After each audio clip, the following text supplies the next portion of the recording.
on the recording so we can just get going. By Steven Spielberg. Well, nice to know that Steven Spielberg has the time of day. So, for those who forgot, what was Chapter 8?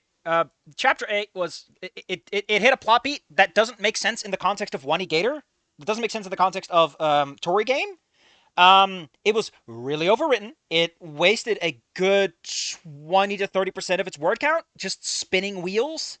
It made a reference that just kind of blows its load on the wrong character. It brings up the driver guy, but without any of the... Like, basically, it's a big fucking mess.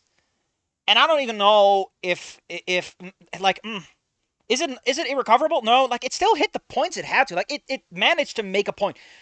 But it vanished up its own ass, and the event horizon and everything else, just, I don't know, man. I don't know, man. I don't know. Maybe write a little bit of your chapters ahead of time, so you can kind of set things up. Like, Jesus Christ, would it have killed you to have Inko know Frank ahead of time? It would have solved so many problems. He covered wars, you know. He covered wars. That would have been such a great thing for Inko to talk about. But no one knows anyone. Random strangers are telling Inko to fix his life, which is just fucking weird, man. That's not why you read a book. In real life, if that happens, fine, but if it happens in a video game or a story or something that's constructed, it always feels unnatural and weird, and it's like, why don't you talk to your fucking friends, you loser? You have them. Ugh. But enough of that. We're here to talk about the actual thing. So, I took a little bit of a look ahead, and I think this is referring to Naruto, but I'm gonna pick up my manga in a bit. And then he takes his kunai, and he stabs himself in the hand. Stella pantomimed the action.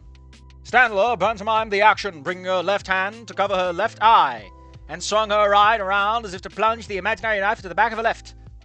I'm just gonna put my little paw down, right? I get it, you're doing a reference, but this is over describing. I don't need this much context for things. It just makes me, you know what this does? It gives me semantic satiation on the word left. That's all you're doing. That's your achievement. I reflexively flinched at the visceral motion. Oh, man, she's fucking putting her all... Who knew Stella was an actor? Energetic retelling, more than enough to make me picture it in my mind, and then I had a smile plastered across my face. Do you even know what a kunai is? Inko, do you even know what a fucking kunai is? He doesn't know what a kunai is. Inko is not a weeb. He'd be like, oh man, it's a Japanese sword, right? Dios mío, I know. You said he was poisoned, but chica, that sort of injury is serious. Rosa, standing in the row across from me, and Stella, standing across. Shit, I choked myself. I always do that. Why do I keep doing this? There's a Snoot X Call of Duty fic. What the fuck is happening? What do you mean there's a Snoot X Call of Duty fic? Senator, I'm going to have to shoot you up the space elevator because the stuff you bring into my chat is something else. Rosa, standing in the row across from me, and Stella looked up from the flowers she was inspecting to look at our green stego friend. Stella broke character from an empathic display and awkwardly scratched her cheek. She wasn't in character, she was describing her actions, which is really weird that she describes her actions instead of just doing it. Like, here, let me rephrase this beginning for you, right? You're kind of undercutting yourself here. What you want to do is you want to start off, Inko is imagining things. So you just described that Stella stabs herself with a kunai, and then you go, at least that's what she's saying is happening. That way, we the audience are like, Stella stabbed herself, and then it's like, oh, she's just pretending. Oh, what a great actor. Instead, you're shooting yourself in the foot by robbing this scene of any poignancy. By having her just describe shit, and I don't know, man. Characters and POVs, like, even, like, in writing, you're allowed to write in, how do you describe this? You're allowed to write imaginatively, which is that things are not happening as they are being, they're not literal, right? You describe Stella stabbing herself, and we, the reader, are like, oh, she actually did that? And it's like, no, that's what she pretended to do, and that is how Inko perceives the action. And, like, you can do that. You can lie to your audience, and lying is fun, because it means that Inko has priorities. I don't know. I just feel like we're starting off real weak on this chapter. With a fucking Naruto reference, I'll tell you this much. This is the right Naruto section to start off with. Because I kind of like the first few chapters of Naruto because it's actually about ninjas and espionage and about how being a hired assassin fucking sucks. And then it's like, I want to be a hired assassin. It's like, kid, fucking stop, please. Holy shit, Naruto. You're doing this because your life is without purpose. And now you're like, man, killing people is great. Goddamn. What's going on? I don't know. Why is there a fucking tournament? Why are there 2 tournaments in a row? 2 tournaments in a row, man. Well, yes. Oh, wait. Let me actually get the hold up. Hold up. Hold your beef.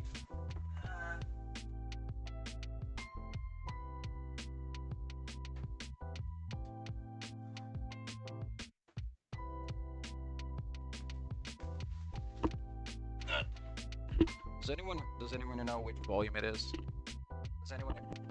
Does anyone recall which volume this is? I know it's got to be like in the first one then. In the first 3 at least.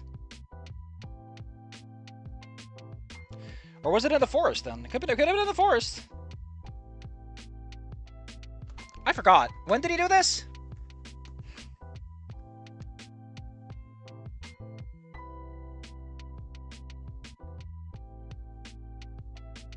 Like, I know it was such a fucking stupid scene where, like, I'm gonna stab my hand! But it's supposed to mean something, and they never do that shit again. We never get that kind of visceral, holy shit, that's fucking rad. When does Naruto stab himself in the hand like a little crybaby again?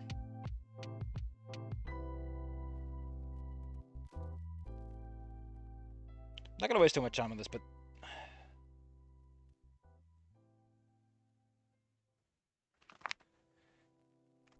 First Naruto's very good. I remember the first exam arc. The written test was terrible. I think the written test kind of screwed itself in the pooch. It could have been so much better if it actually had a bit more focus. My big problem... God, what was my problem again? I know that I complained about the fucking written test. Let me see if I can find my notes, because I yelled at people about it.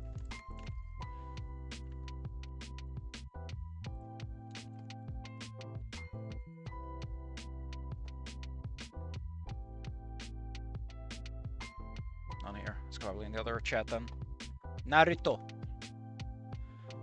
Hold up. Oh yeah, here we go.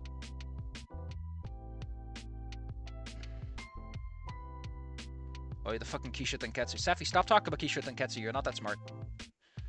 My problem is that it sets up a climax that it doesn't deliver. The tension goes from a test, Naruto's bad at tests. Oh wait, the test is unreasonably hard, and given the way it's set up, maybe it's about cheating. Wait, Naruto's still hot garbage at tests and being sneaky. A girl offers to let him cheat, solving the problem. Wait, Naruto doesn't want to cheat to begin with. At this point, Naruto has demonstrated incompetence on multiple fronts. Important for the job he's effectively applying to and lacks the needed pragmatism. He wrote himself into a corner, then out, then back in again, and only to write himself out again. The other two on his team, girl and boy, find cool ways to cheat and do it anyway. The 10th question is give up and try later, or fail and never try again kind of deal. Wait, the others don't want to ruin Naruto's dream, so they're giving up. But Naruto doesn't give up. He inspires people to go on. Turns out the real test was doing question 10. My problem is that the entirety of that test is completely superfluous. And the guy's like, wait, Naruto didn't answer any questions? What? You motherfucker. If the questions don't matter, why are you surprised that some people fail to do anything? They're supposed to cheat. I don't know. It feels like it's trying to do 2 completely incompatible ideas at once, and it doesn't quite stick the landing for me. I never liked it too much. It feels like it's close, but on the other hand, the doylist explanation is he's a fucking mangaka. He worked his ass off. He doesn't have time for this shit. So, you know, it's a shonen. Who fucking cares? It's about the vibes. It's about... The Kisho Tenketsu, right, is about the twists. It is about the fact that things are getting... Like, within the Kisho Tenketsu framework of, like, setup, exploration, twist, and resolution, it's not about congruity. It's about the emotional payoff of a twist itself instead of the characters. So the whole idea is that Naruto stays true to himself, even blah, blah. Who fucking cares, right? That's the whole point. But I can't find this chapter. I have both booklets here, but I can't find Naruto stabbing himself like a gormless gorm. Where is it? Who poisoned him again? It must have been... It's gotta be Orochimaru, right? Because he's the guy with all the poison. But that would mean it's in volume 3, which I don't have here.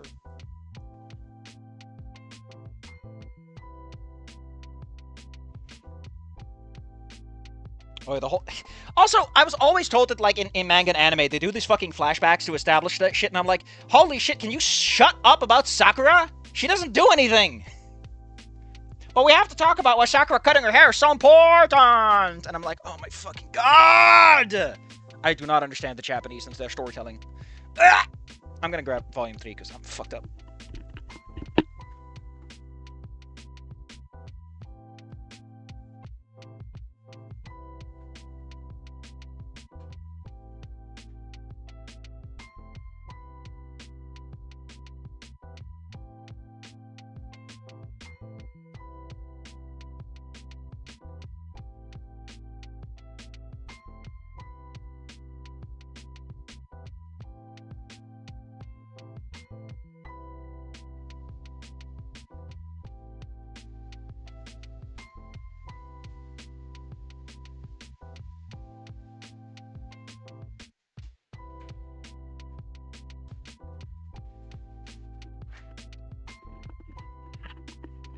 Anyway, my point is that the Zabuza arc is kind of neat, because it actually has like a fucking point, and that point is, man, doesn't it fucking suck to be a ninja? Man, this job sucks. Where is what I'm looking for? Listen, I want to find this because I know deep in my brain that I approximately know where it should be. Also, Zabuza was just a fucking cool guy. Him and Kakashi fighting it out. You didn't know what was going on and who was what. So just kind of went for it.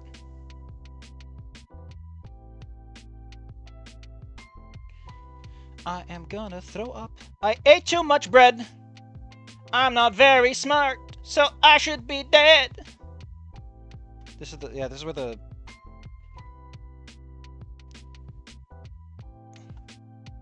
Where are we? Oh, this is the test. I'm gonna give it one more go, and then I'm gonna respond to the comments that have been made. I know it's not the early part, because the early parts are very disconnected from the rest. The first two chapters are very different from the rest, in the sense that it's pretty clear the guy's just kind of figuring shit out. It's fine. Figure your shit out, man.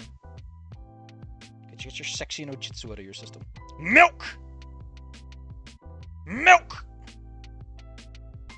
There's someone out there, right, who knows Naruto enough, who's like, I know exactly why he said milk. I know exactly why he said milk. Hint, it's on the left page. My hand's starting to cramp because I asked Grok. I don't trust Grok. He's Mecha Hitler, I've been told.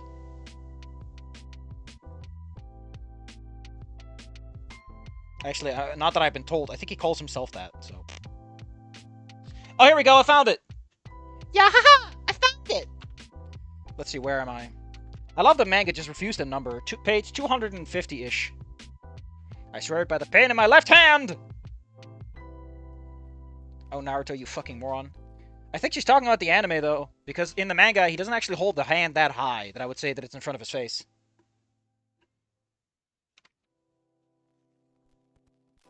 I think it's in front of his face, but not in front of his eye. Also, it's kind of stupid to stab your hand in front of your face, in front of your eyes, specifically. Like, what the hell, man? You're gonna stab your eye if you're not careful. I want to get to the part where Kakashi tells him that he's a fucking idiot. Naruto, we needed a free flow of blood to clean the poison from your wound, but you've exceeded the need. You could bleed to death, I'm serious. I love that he just straight up tells him, motherfucker, you're stupid. Stop. Please. Quick, use the talk no jutsu. Thank you. Elon Musk made Wolfenstein 3D. Yeah, I guess he did.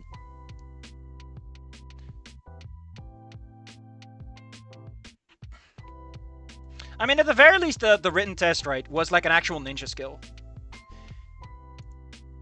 You know, because it's like, oh, you gotta look around. The others is just fucking fighting tournaments. And I'm like, you know, a good ninja shouldn't have to fight because he doesn't fucking get detected!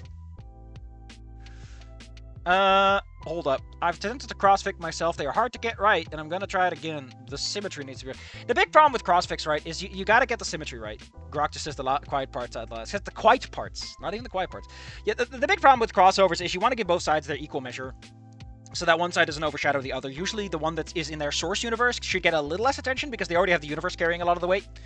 But what really... It's like, you gotta marry the characters, and if they don't sit in the same thematic space, right? Like, how do you marry Naruto with fucking Anon, right? Anon is not a ninja. Anon doesn't want to fight. Anon's a coward. How do you put him in a world where violence is the answer? It's a good question, right? It's kind of what I run into. You gotta be careful. You gotta be smart.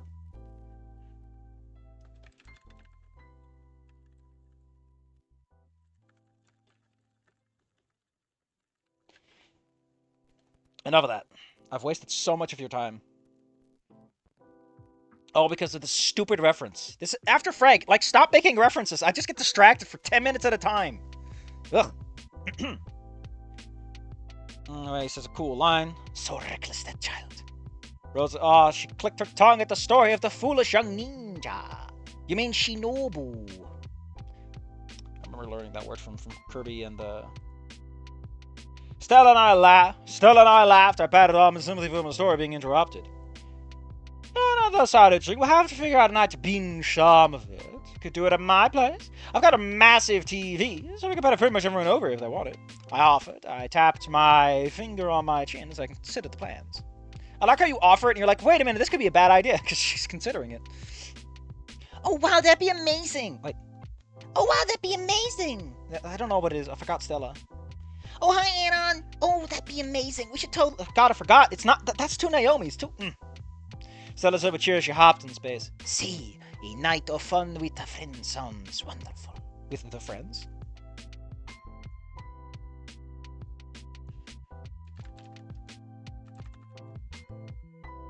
Where was I?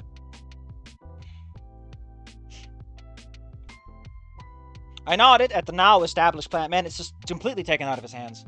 I patted the dirt from my knees off my pants and looked down at the various plants on my side. I guess they weren't kidding when they said that they would let students, admittedly mostly freshmen, plant down a spread of things to help fill out the gardens each year. As long as they weren't problem-prone plants or high maintenance, students could pitch having almost anything planted in the communal plots. One account, Sage, we're just gonna fucking name drop out of nowhere and we're going to... If Sage doesn't show up, you don't have to describe who he is. Like, his name is the reference. Even had been maintaining a spread of various herbs with Rosa's permission. Sage wasn't part of the gardening club, but by the sounds of it, the plants used in home ec or cooking practice. And Rosa and Stella putting up with giving... What? And Rosa and Stella putting up with giving up the plots came by the way of being bought off with culinary... And Rosa and Stella putting up with giving up the plots came by the way of being bought off with culinary treats Sage provided. Wow, what a sentence. Oh, boy. Ever heard of redrafting? You might want to try it. Weird systems, but clearly works for everyone involved and add more variety to the already diverse gardens. I think we're good on... Oh, wait. This doesn't sound like English. What doesn't sound like English? Oh my god, have I gone insane? Have I lost my tongue?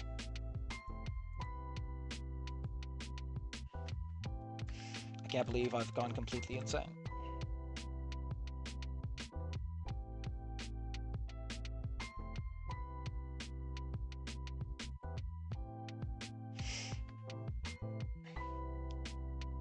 I think we're good on this side, Rosa. Was there anything else you needed to touch up for the day?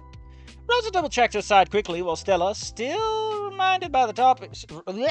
Why do I keep inserting words? I'm not here half the time.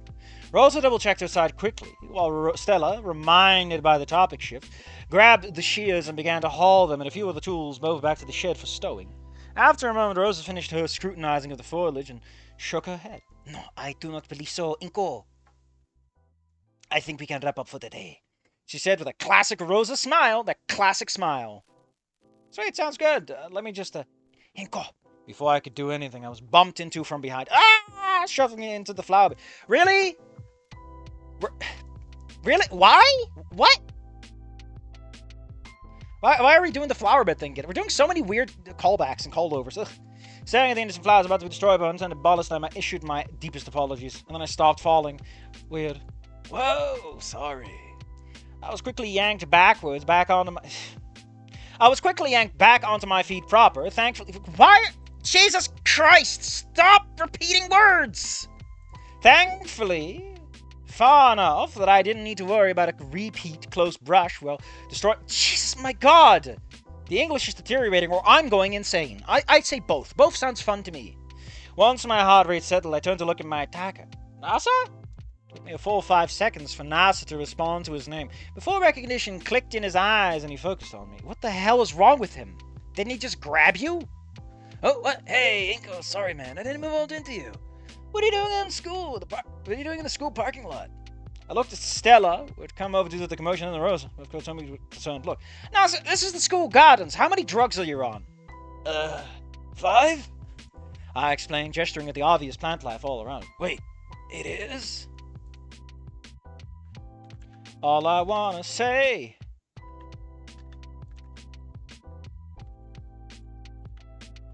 All I wanna say.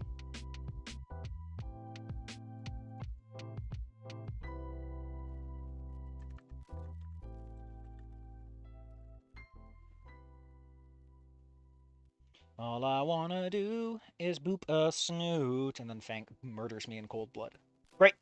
Sacrifice worth making. He took a long blink. He took it. He fucking took it for himself and then looked around. Oh. Like, why are we saying it like this? Why aren't we saying the... I don't know. Oh, well. I didn't mean to come this way. Oh. He went to meander away when I grabbed his shoulder, stopping him. I mean, it'd be funnier if he grabbed his shoulder and he just kept dragging you along. So what the hell? Are you okay? You almost shoved me into the bushes, and I almost died from being shoved into the bushes or something like that. I don't know. Naser, have you considered becoming a professional bush shover? Sorry, Inko. It's just, he groaned before his head leaned back and the jaw popping on slipped out from his beak. Pretty wiped out. It's no big deal. No big deal! Stupido! You plan to drive home and you can't even walk. Naser, buddy, you gotta sit for a minute. Whatever drugs you're on, at least 2 of them gotta go away before you can leave. I gently commanded, leading him away. Stella got out ahead of us and moved a bag of soil we had on the nearby bench. Oh, this is a bad place to keep that. Someone's gonna sit on that and they're gonna have a dirty butt. Then I settled Naser onto it. Onto the bag or the bench? I've never seen you this wiped out. What's going on? I asked as I sat down next to him, furiously. Looking him over, he had deep, dark bags under... Oh, no. Bad news. He's in his goth phase. Bum, bum, bum. Actually, we need something more anxious.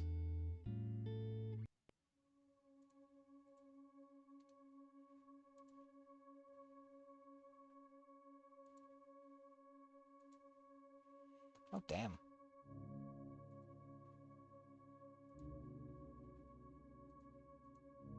Neat.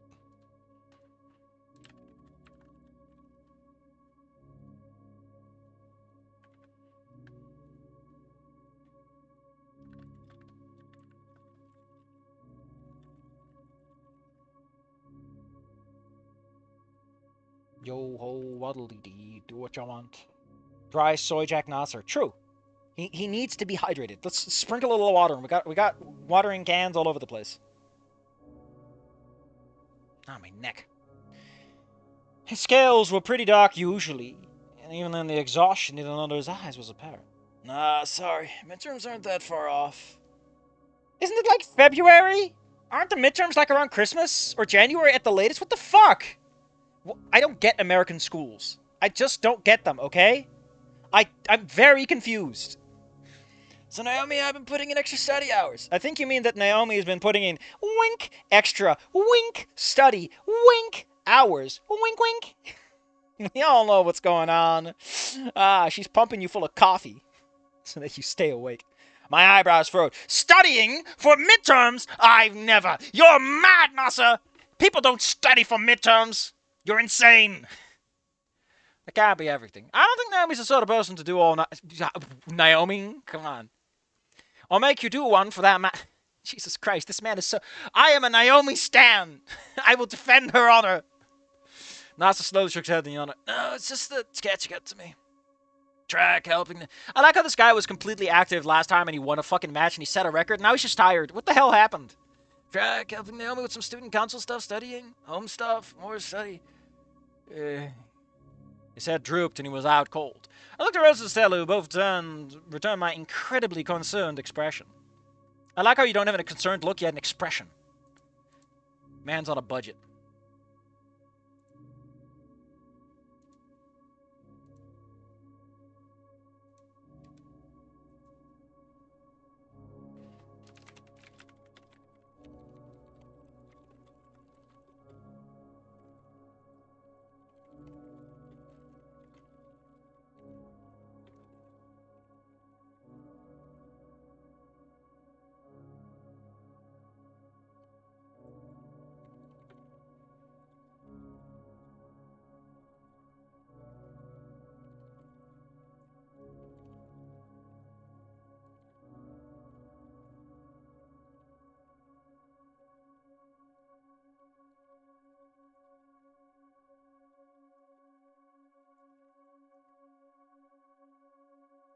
Hold up, I'm being bothered by someone who's being a big jerk, and I need to remind him that he's a big jerk.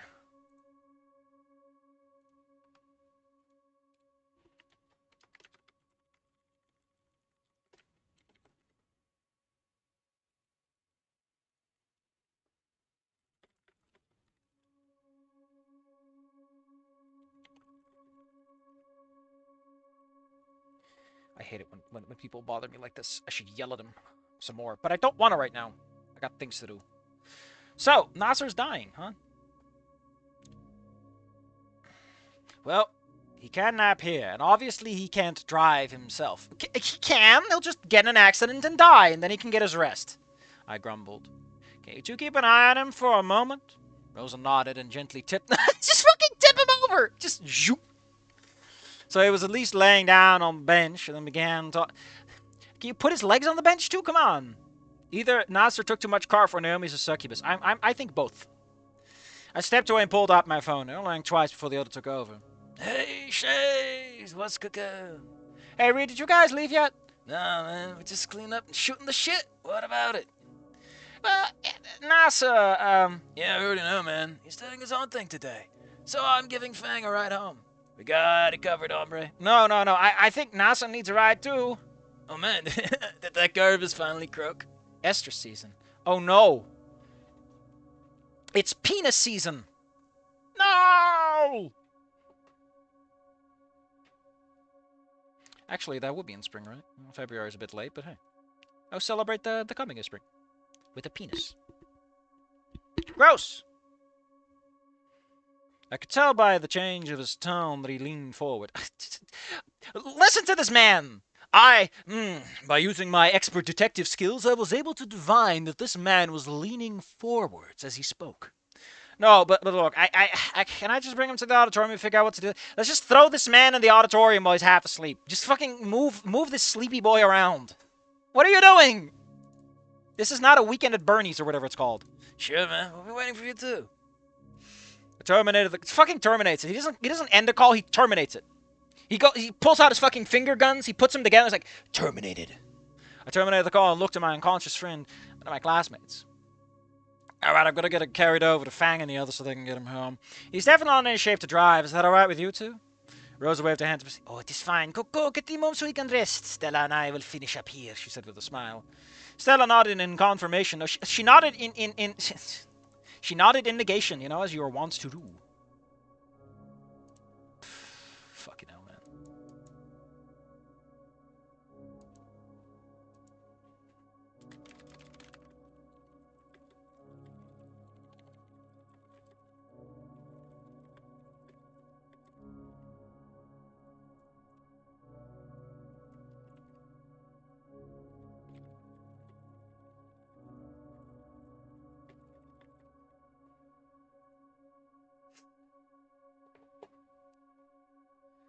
Still a lot of confirmation to my plan. I issued another apology before leaving them with the cleanup and before gathering my things. Once I was ready, we pulled Naser back into a sitting position. I like how you pulled him out. Just keep pushing this man around. And with Stella's help, I loaded him onto my back. Man, Naser is not a light guy. He is big and muscular, so he's pretty dense. Like, he's heavy. Inko just fucking deadlifting this guy. I hooked my arms on his legs, a backpack for each hand, and he carries his backpack. Just take Stella along, man! And we were off. I mean, on the plus side, at least he's doing it to a guy, so it's... Ooh. A new ship yet explored.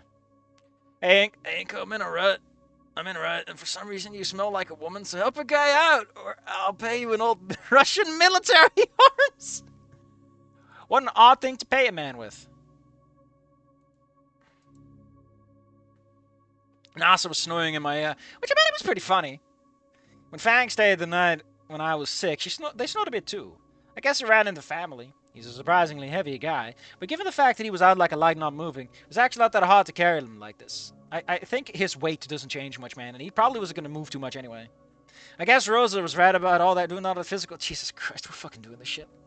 The reason Anon didn't get any muscles because he skipped out on PE, you idiot. It was not because... Oh my god, I hate this. Tone deaf. There were a few odd looks sent my way in the hallway as I went, but no one stopped me or said anything. Yeah, if Naomi saw me carrying a comatose boyfriend, she'd probably be pretty upset, though. She'd think I was hitting on him. And then I'd be dead. You know how women get. That guy's only for them. I guess in the end, her worries about him overworking himself were more accurate than I'd finished. In a little time, I was at the auditorium and realized the problem. I had no hands for pulling the door open. There was only one move I had left. I kicked the door. I waited for a moment, didn't notice any movement, so it got another kick.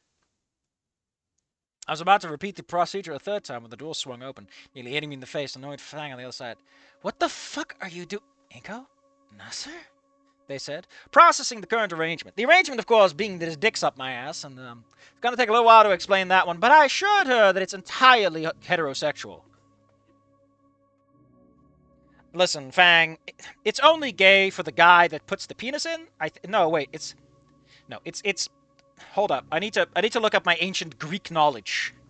No, wait. It's gay for the guy who's receiving, but the guy who's giving is still straight. What the fuck are you talking about? Why is my brother... Why are you treating my brother like a carcass? Hey, Fang, can I get in and sit him down? I may not be in bad shape, but he's pretty heavy. Fang nodded and quickly ushered me into the auditorium. I got to the closest row and slipped Naser off my back as gently as I could, which primarily meant just fucking body slamming him into the chairs. When I turned around to my surprise, he was still out cold. His head rolled back and his mouth wide open. So Inko gets drugged, and now Naser's fucking dead? What is this fucking story? Everyone's on the brink of defeat. What is happening? His head rolled back and his mouth wide open, gently snoring away. God, he must have been exhausted. What the hell happened, Naser? Fang asked in a harsh whisper. Apparently, he got no sleep and overworked himself. He was about to drive himself home like this, I said, waving a hand to him. Shit, Fang growled quietly. Hey, what's going on? Trish called from the stage. Fang groaned and rolled her eyes and then a zip gesture. Then motioned for me to follow towards the stage. Looked like we would leave the Sleeping Beauty in place until we had a plan. I followed Fang up to the stage, where we took a seat and Reed and Naser shuffled a bit closer. Damn, don't remember my old gayonomics lectures. It's only gay if you want it to be. But someone always wants it to be. Hey, Fang, your brother is doing the face. Stella said it's called Yowie face. Get out of here. Be gone, evil doggo. What? Was that an Naser, Trish? I mean, yeah, she's far away and it's kind of dark, right? Yep. Apparently overworked himself until he passed out. He was getting ready to drive himself home, but ended up... Oh, wait. Yeah, apparently overworked himself until he passed out. He was getting ready to drive himself home, but... Why isn't Fang talking? Why are you answering, Trish? And ended up going out the wrong door and ran into me in the gardens. Probably for the best. I don't think he'd have made it home like this. What is it with these fucking people writing? And it's always the protagonist, the POV, Anon, or Inko that starts every fucking conversation. No one talks around them. They are always talking. They are always immediately and intimately engaged with the conversation.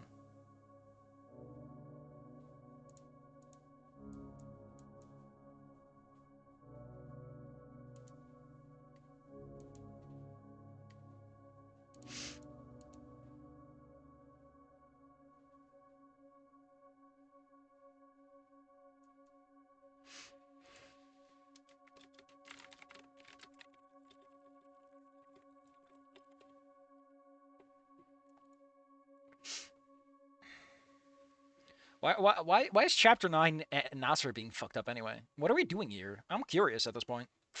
Trish and Fang looked conflicted. I hadn't really talked to Fang much about the issues with Naser since our brief discussion on the roof. Which I actually think about it was really stupid of me. Trish looked to just be fighting between being annoyed that Naser was nearby at all, and the same worry she showed when helping take care of me when I was sick. Reed leaned back in his seat and seemed to be deep in thought. I know it's kind of a pain, but Reed, can you give him a ride home? I don't think him driving like this is a good idea. Maybe you can just ask... Why don't you call his fucking parents? Goddamn. I'm pretty sure Sam would gladly pick him up. Yeah, man. Yeah, man. Hate to see him like this. We can give him a lift. That's cool, right, bro? Yeah, so it's a Fang. Fang is not a bro. Fang is indeterminate, bro. Fang looked to Reed, then to me, then to Naser, then the ceiling, then back down again, then left, right, up, down, and then at the A button, then the B button, and I told her, Fang, that's not the Konami code! Then let out a mighty sigh and pinched the top of the snout. Fine, whatever. If we're doing this, man, I've got to get it over with. I hate being within 10 feet of my brother. Makes me want to hurl, throw up, and more. Right on, Reed said, clapping his hands. I made a quick farewell to Trish and went to come to collect my baggage where the trio wrapped up their meeting. Why isn't Reed carrying him? Okay, I thought I was in decent shape now, but Naser was seriously beginning to destroy my legs. Thank God we reached Reed's van. He popped open the side door for me, and we plopped Naser into his seat, and I got him belted in. Man, your bro sleeves, Sure knows how to sleep when he wants to, huh? Reed idly commented while scratching his chin. Fang's response was that sort of dismissive snort, and the rest of us climbed into the vehicle and then departed for the Aaron residence. Fang turned ahead to look towards me, and we got on the way with a smirk. Didn't think he practiced deadlifting, Dweeb. Har. He mostly carries dead weight in the form of bags of dirt. It's better than nothing, I guess. Oh my god. These fucking discussions that are happening in places.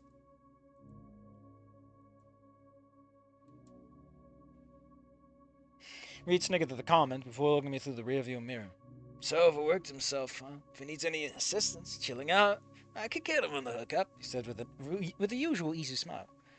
Oh god, Naser High would be hilarious. Or tragic, or both. I think he needs an app more than anything.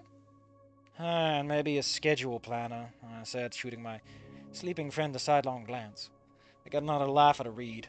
The rest of the fairly short trip with us three was making small talk. I missed the last few band meetups because of gardening club season was picking up, so Fang and Reed were getting me up to speed on things. Apparently, they were finally getting resolved to do the venue search this Saturday, a week before the show would actually happen.